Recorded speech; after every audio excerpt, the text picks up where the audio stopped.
Hi guys, here we have the 2018-2019 Toyota LandCruiser GXL Troop Carrier. No, we haven't gone back in time. This is actually a brand new car. So Toyota Australia still makes these as brand new vehicles. It is based on the LandCruiser from the 70s and 80s, although it has been quite heavily revised over the years to make sure that it lives up to, or at least starts to approach some of the safety and emissions standards. The styling has been updated as well. You might remember the original 70 series with the exposed sort of front guards, sort of open wheel style front guards, whereas now it's much squarer and sort of more neatly proportioned. But aside from that, this is very much an old school vehicle in terms of design.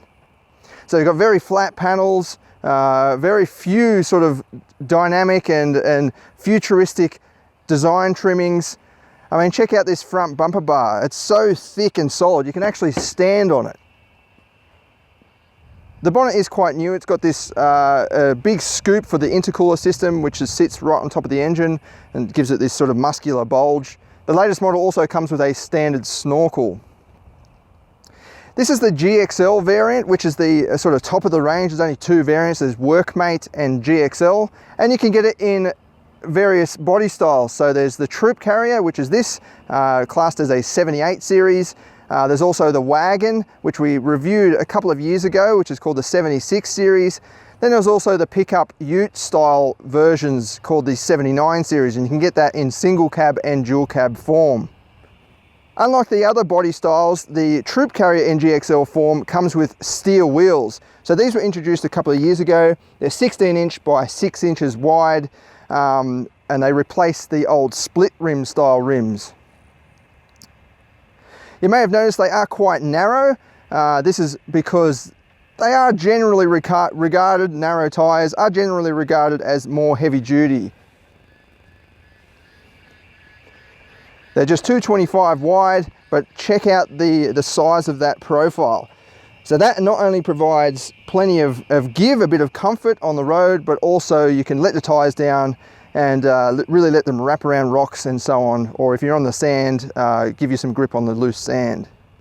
Believe it or not, this is actually one of my favourite cars of all time. I'm not sure if I'd go with the Troop Carrier body style, but just the 70 series LandCruiser, brand new, is got to be one of the most entertaining and sort of engaging drives in terms of brand new vehicles on the market. I know this is performance drive, but I wanted to give you a very thorough review of the 70 series because I think 2019 could be the last year that you'll be able to buy one of these brand new. If not 2019, it won't be very long before these are eventually pulled from the market, mainly because of emissions and safety standards. Let's have a closer look. So the Troop style only comes in two-door form. So there's no back door, although there is seats in the back. You'll notice even before you get in that this is pretty serious off-road car, because check out that ground clearance. It's enormous. There is a side step fitted as standard, but Toyota has fitted right up close to the sill, which is good because sometimes these low-hanging side steps just end up getting snagged and bent and things over the course of four-wheel driving. So it's good that Toyota has made sure that's pretty raised up. In saying that, it doesn't provide much help getting into the car because you've already got to raise your leg quite a bit. Once you're up here, you're definitely taken back in time in terms of design and functionality of the interior. I mean, anyone that's driven a 70s or 80s Japanese vehicle will recognize this sort of paneling that comes inside the car. So this is actually the color of the exterior of the car, and it actually comes inside the vehicle a little bit. Also, this door handle, anyone that's driven an old Toyota Corona will recognize that straight away. It's just the typical sort of square latch style door handle. But you do get some modern conveniences such as power windows with auto down for the driver, central locking, and also on the dash this double DIN sized head unit, audio unit deck. It's not a touchscreen system, but it does come with Bluetooth hands-free calling and Bluetooth audio streaming, as well as a USB port to keep things charged and to play music from. Down below that, you'll see the classic style climate system. It's just got these tiller levers to adjust the temperature. and then the same for the sort of vent control. And interestingly, this does have air conditioning, but it's got, you'll notice there's two dials here. So you've got the fan speed, and you've also got this inner dial which actually controls the degree of air conditioning that you're getting. And here's a blast from a past, an electric aerial. So this is, again, gives you some idea of this car's intended purpose. This is so when you're off-roading, you can lower the aerial down so you don't break it off while you're out in the bush and so on. You'll also notice this sub button. That's not a subwoofer in the back of the car. It's actually a secondary fuel tank. So this car comes with two 90-litre fuel tanks providing 180 litres. Other than that, everything is pretty much from the 1970s or at least the 80s. But you do get two 12-volt socket ports down here, a couple of cup holders, and a bit of storage in the center console. There is a little bit of wasted space in between the gear selector system and the main center console here. It's just carpet, but it does sort of increase that perception of space, and it sort of draws back to the classic era of this car. There's also a normal glove box and a little, I don't know what you can put in that little port there. Your phone will probably just fall straight out. But yeah, the dash is well forward. It's not very thick. It's actually just, you know, under a foot thick, giving you that open sort of airy in-car environment. As for the seats, they're pretty comfortable. I mean, they're not as supportive as some of the modern day seats that you can get these days. And they're wrapped in this sort of velour cloth trim. But yeah, they're a definite swing from the past. I've also noticed this cloth, it doesn't actually breathe that well. Even though this is a brand new vehicle, I'd expect a brand new sort of cloth trim to breathe quite well. But I've noticed, although in saying this actually, it has been a very hot summer so far in Australia. So it could just be me sweating more than I usually am. But yeah, they don't seem to breathe as well as you'd expect for cloth seats. In terms of cabin space, there's plenty of room here. I've got excellent visibility, like straight over the top of that side mirror. This is not something that you'd see in a modern vehicle. Normally you're looking, if you're into that blind spot, you're looking straight at the mirror and you sort of have to get up to look over the top of it when you're coming out of a side street. But there's no problem here. You can see straight through it, and even the pillar is quite narrow. You've also got pretty good visibility out the back. Although I'm not sure about the 76 series wagon compared with this troop carrier. It feels like that rear seat is slightly raised compared with the normal wagon. I'd have to double check that, but it just seems like, yeah, it's just raised a little bit too high, because there is a bit of a blind spot going back through that rear headrest there. Other than that though, there's very tall windows and quite narrow pillars, so you can see sort of around anything. Headroom is of course pretty much boundless. I mean, if your head is touching the ceiling here, you're probably in the Guinness Book of Records for being the tallest person in the world, because that's just huge. And then in the back, it's even higher. Speaking of the back, let's check out the rear seat. So compared with the wagon version, which comes with, or even the dual cab ute versions, they come with doors at the back here. This is a bit of a hassle to get into the back. It's like a coupe. You have to lean the seat forward and then slide it forward as well. Step right up into it. That's not going to slide back. I think the passenger one does actually slide as well as recline forward, but for some reason that's not pulling all the way back. But once you're back here, there's plenty of room. I mean, even if the seat was level with the passenger one there, I'd have plenty of knee room here, and headroom is of course just, yeah, pretty much endless. You've got these old school style slide windows, which I think are a really cool touch. And pretty basic seatbelt system. The problem with the getting out the driver's side is there's no handle, so the passenger side has this handle to allow you to get out, whereas the driver's side doesn't have that. So it's best to get in the passenger side every time, because now I'm going to have to open the passenger door as I get out. That's probably a safe thing anyway, because you don't want passengers getting out onto the road, rather getting out onto the footpath. Barn style doors back here, opening to a huge cargo area. Back in the days, there used to be two sort of vertical or long ways mounted bench seats here, literally for troops. So you'd fit 4 troops or even 5 troops on each side, making it effectively a 10-person or 12-person vehicle with plenty of headroom for everybody. I suspect that they've switched to a normal forward-facing bench seat for safety with the latest model. For me though, I think I would choose the 76 wagon because I'm not sure what you'd actually use this space for. If you really needed the cargo space, you'd get the Ute version, the single cab or the dual cab version, because yeah, I'm not sure what you'd actually put in here compared with the wagon anyway. You could get a fridge and so on, maybe a few shelving units, but again, you can do that in the normal wagon. Got some speakers in the doors, and then that's that traditional door handle as well, in case you want to lock someone in the boot, they can get out again.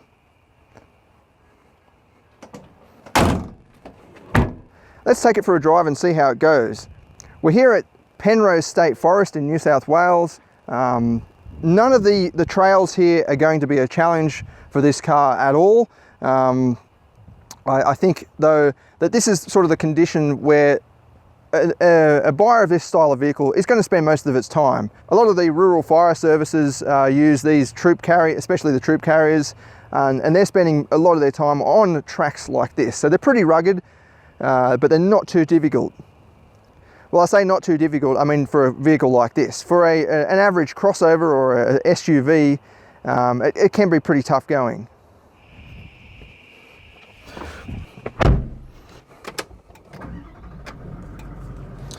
It does come with power steering, which makes things a lot easier.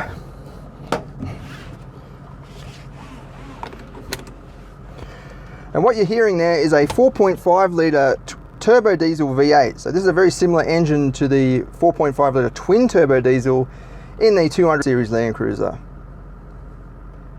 It's quite advanced. Toyota made some changes in 2016, 2017, fitting piezo injectors, also revising the transmission for better highway economy.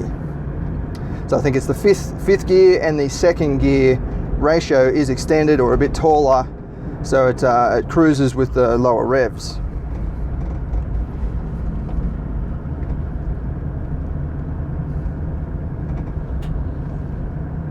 You might notice sometimes the rear doors do shake and rattle a little bit, particularly over sort of corrugated surfaces. But other than that, it is a fairly refined car for its intended purpose anyway.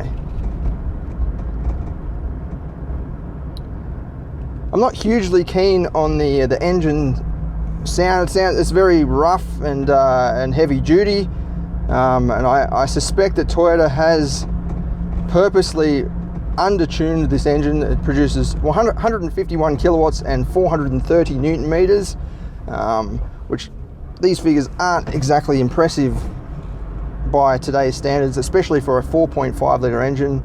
But I think that Toyota has purposely undertuned it just for longevity and reliability. Performance is adequate though. I've done the 0 to 100 testing and I did it in about 13 seconds. I can't remember the exact figure. We'll do the usual video soon. But I remember looking at it and seeing that it was very similar to a Toyota Hilux and Toyota Prado. So it's not out of the ordinary slow in terms of Toyota's 4x4s anyway. It gets up and moves just fine for what it is. In fact, you probably wouldn't want it to accelerate much faster or go much faster, because it is, as I said, it is an old school vehicle that's designed for getting you through some rough conditions and for decades at a time. At the moment, I've just got it in the standard two-wheel drive mode. This does come with auto-locking front hubs, so I'll get out and show you what I mean.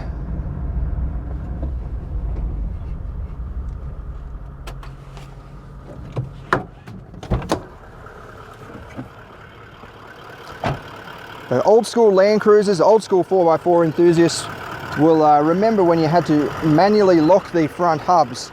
You can actually manually lock the front hubs in this vehicle as well, if you know you're going to be in very serious conditions. But in the auto mode, you can engage 4x4 from within the car.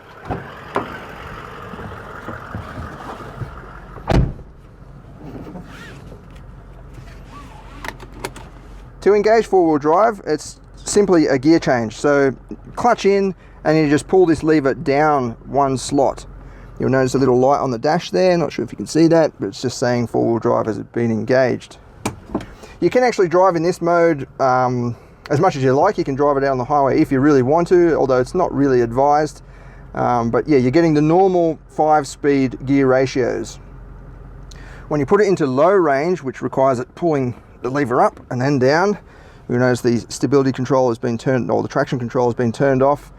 But yeah, once you do this, all of the main gears become very low ratio. So first gear, for example, will go to about 10 kilometers an hour, or even less. And then second gear, you know, so on, so on. It's not designed for going much faster than sort of walking or running speed even. We don't need that for these conditions right now. So I'll just leave it in four-wheel drive mode, and we'll try and find some, oops, that's neutral. We'll try and find some moderately rough tracks for you.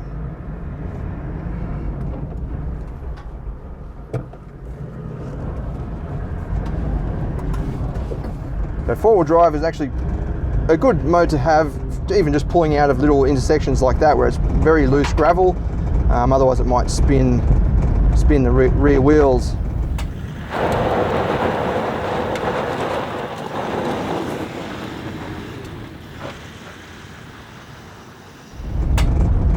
But we'll turn off this track in a minute. As you can hear, the tailgate or the rear doors are making a bit of a racket. Go down one of these tracks.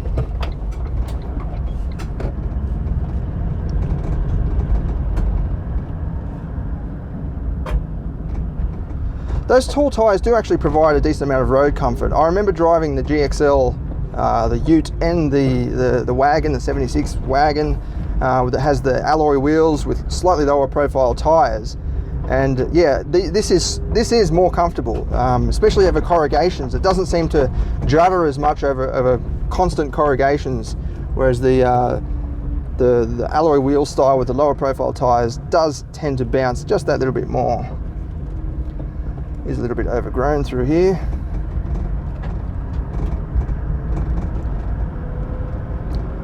So yeah, I think my dream version would be the wagon, the 76, and I'd probably get the GXL just for the extra features, but then I'd option for the steel wheels like what this has.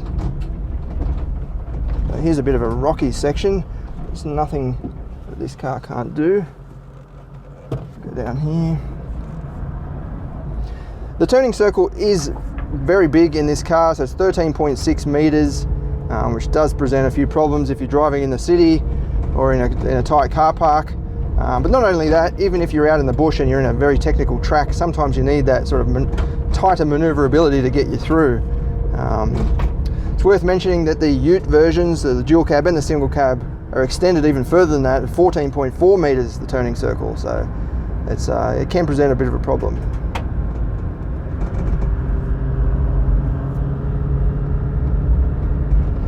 Yeah, this engine it's quite smooth. It still feels like it's sort of running on 7 cylinders or something. It's not quite as smooth as the LandCruiser 200 series engine with the twin turbo configuration. I mean, it still has double overhead cams, so it's still quite a modern unit, but yeah, for some reason it's quite rough. I do remember driving the pre-updated version without the piezo injectors, and it was even rougher than this. So I think it's good that Toyota has revised it, so it is smoother.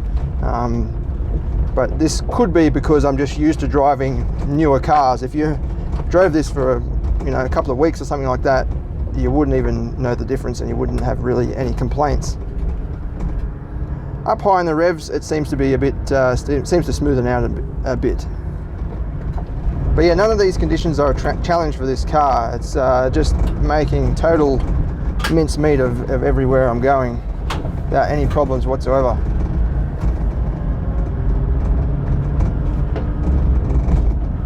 Gear shift is quite nice. It is a long throw with a very long shifter, but it's quite nice. It feels nice and well oiled and very mechanical, but smooth engagement with no notchiness. The clutch pedal is also provides a lot of feel, so you know when it's going to grab, and it's not too heavy. go up this section over here. It is getting a bit overgrown and a bit narrow. It won't go too fast.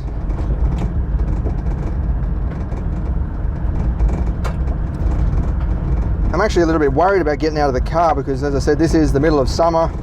In fact, it is 31 degrees Celsius, and in this sort of remote area there would be quite a few snakes around, which I'm a bit worried about.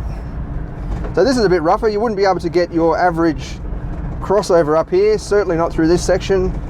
But yeah, you don't even need to pick your line. I don't regard myself as a 4x4 driving pro, but I do have an appreciation for really good 4x4 drivers that know how to pick the line and know how to get through with minimal fuss and minimal damage to the car. But in a vehicle like this, you don't need such skills. You can just pretty much drive wherever you need to go and there'll be no problem.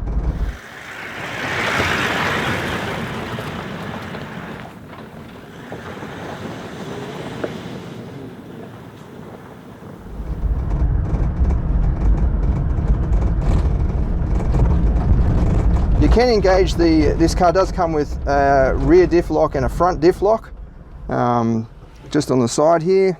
Seatbelt. It's just a matter of selecting it, and then you'll notice all the traction and stability control turns off in a rear diff lock. A little symbol there is flashing. What this does is basically locks the two rear wheels together. So if you're coming up a tight hairpin, for example, on a loose surface, the inside wheel might spin, whereas this locks it together so they go exactly the same speed. It's not advised at all to drive in this mode on a tarmac surface, because as you're going around the corner, the inside wheel needs to rotate, the outside wheel needs to rotate further than the inside wheel. So what ends up happening is you get a bit of a chirp and a bit of spin from the inside wheel as it's sort of spinning, pivoting around the corner. When you're on loose surfaces though, it doesn't matter. It's not putting excess tension on the axles because it's allowed to just spin on the loose surface. You've also got a front diff lock as well. That's quite extreme, so not many vehicles that I can think of at the moment, brand new vehicles, come with a front and rear diff lock. It's usually just the rear diff lock, especially for the popular utes such as the Mazda BT50, Toyota Hilux, Ford Ranger and so on. But yeah, a front diff lock is just for very, very extreme conditions. So again, it's the front wheels. One wheel isn't able to spin faster than the other wheel, or slower, vice versa, giving you maximum sort of forward traction and momentum as you're going through some very rough conditions. I'll just turn that off. There's no need for the diff lock at the moment. And we'll keep going and try and find some more serious stuff. Well, I can't seem to find anything that's pretty serious or a bit of a challenge for this car. You actually might be wondering why it's suddenly cloudy when a second ago it was bright and sunny. I actually just got a flat tire just as I finished speaking just a moment ago. So I've spent the last sort of half an hour changing the tire. Actually a crazy storm coming across right now. Luckily I changed it in time.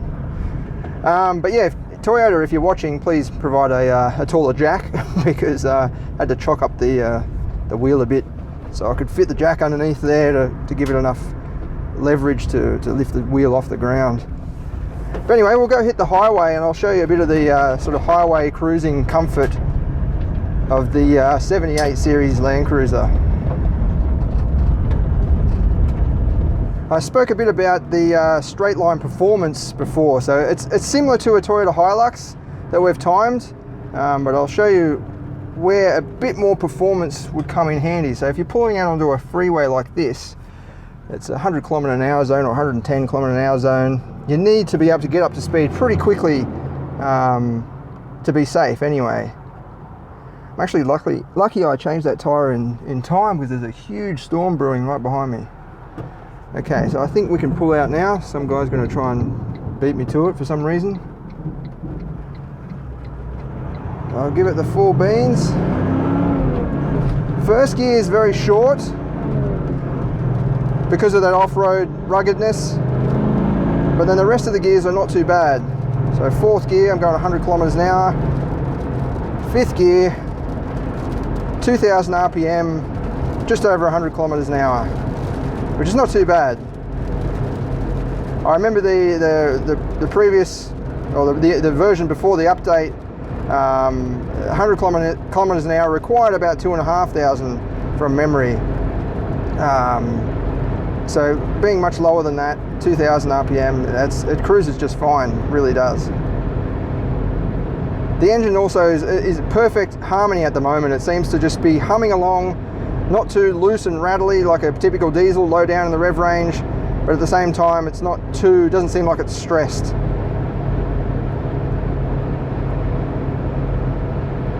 Fuel economy is rated at 10.7 litres per 100 kilometres, which when you use both of the fuel tanks, that gives you a potential range, or a theoretical range, or average range of over 1,600 kilometres, which is perfect for those living in the outback.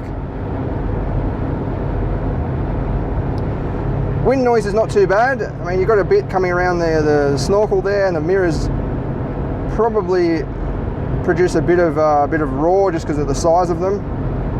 But it's not too bad. I'm not having to raise my voice too much in here. Again, this is a very serious rugged 4x4. So if you look at anything else in the market that has this sort of off-road capability and practicality as this, then you're going to be suffering from similar issues.